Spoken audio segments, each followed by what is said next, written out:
नवरात्रि व्रत किन महिलाओं के लिए वर्जित है? नवरात्रि व्रत आप भी जानें। नवरात्रि का पर्व हिंदुओं का एक प्रमुख विशेष पर्व है। नवरात्रि शब्द संस्कृत का शब्द है जिसका अर्थ होता है नव अर्थात 9 और रात्रि अर्थात रातें यानी 9 रातें। इन 9 रातों और 10 दिनों के दौरान शक्ति स्वरूपा माँ दुर्गा के 9 रूपों की पूजा की जाती है। नवरात्रि एक महत्वपूर्ण त्योहार है जिसे पूरे भारत में विशेष उत्साह के साथ मनाया जाता है। लेकिन क्या आप जाने हैं कि कुछ ऐसी महिलाएं भी हैं जो इस व्रत को ना रखें तो अच्छा है। बाय केशव शर्मा। अपडेट 30 अगस्त 2020 8:39 GMT। नवरात्रि व्रत किन महिलाओं के लिए वर्जित है? नवरात्रि व्रत आप भी जानें। प्रतीकात्मक तस्वीर।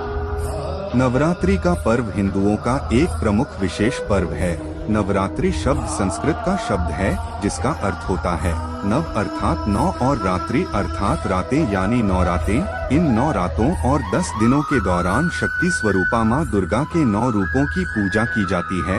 नवरात्रि एक महत्वपूर्ण त्योहार है जिसे पूरे भारत में विशेष उत्साह के साथ मनाया जाता है। लेकिन क्या आप जाने हैं कि कुछ ऐसी महिलाएं भी हैं जो इस व्रत को ना रखें तो अच्छा है। मान्यताओं के अनुसार कुछ महिलाओं को नवरात्रि के व्रत से हमेशा दूर रहना चाहिए, नहीं तो माता रानी आपसे से क्रोधित हो सकती हैं और आपके या आपके परिवार के साथ कुछ बुरा हो सकता है। आपका पति किसी संकट में आ सकता है। इसलिए चाहे कुछ भी हो जाए, परंतु इन महिलाओं को माता रानी का व्रत नहीं रखना चाहिए। इसलिए आपको व्रत करने से पहले यह जान लेना चाहिए कि आप उन महिलाओं में से तो नहीं हैं जिन्हें नवरात्रि का व्रत अर्थात माता रानी का व्रत नहीं रखना चाहिए। तो आइए जानते हैं इन महिलाओं के बारे में जिन्हें माता रानी का व्रत नहीं करना चाहिए। 1. तलाकशुदा महिला। शास्त्रों के अनुसार तलाकशुदा महिला या पुरुष नवरात्रि का व्रत न रखें, क्योंकि माता रानी टूटे हुए जोड़े को स्वीकार नहीं करती हैं। क्योंकि शादी जीवन भर का बंधन होता है, टूटे हुए जोड़े का व्रत रखना, पूजा पाठ करना शुभ नहीं माना जाता है, बल्कि माता रानी तब प्रसन्न होती हैं जब आप बंधन में हो। खास तौर से पति पत्नी अगर व्रत रखें तो माता रानी सबसे अधिक प्रसन्न होती हैं। इसलिए पति पत्नी दोनों को मिलकर ही पूजा पाठ करनी चाहिए, न कि अलग अलग पूजा पाठ करनी चाहिए। 2. वैश्या। एक वैश्या महिला को भी नवरात्रि का व्रत नहीं करना चाहिए और ऐसी महिलाओं को कभी करवा चौथ का व्रत भी नहीं रखना चाहिए।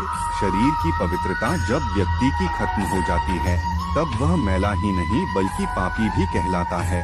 इसलिए ऐसी महिलाओं की पूजा कभी सफल नहीं हो सकती है और ये व्रत ऐसी महिलाएं कभी ना रखें। 3. घातक बीमारी से पीड़ित। अगर आपको कोई घातक बीमारी है तो आप इस व्रत को ना रखें। जैसे कि आपको शुगर की बीमारी है तो भी आप नवरात्रि का व्रत ना रखें।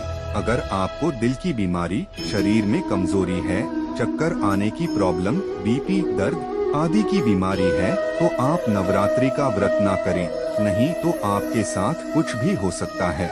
इसलिए ऐसी महिलाओं को सावधान रहना चाहिए। 4. दिखावा करने वाली महिलाएं। अगर आप किसी भी व्रत को दिखावे के तौर पर अपनाते हैं तो शास्त्रों के अनुसार ऐसे लोग घोर पाप के भागी होते हैं। ऐसा करने से आप देवताओं का मजाक ही नहीं उड़ाते बल्कि आप पाप के भागीदार भी बनते हैं।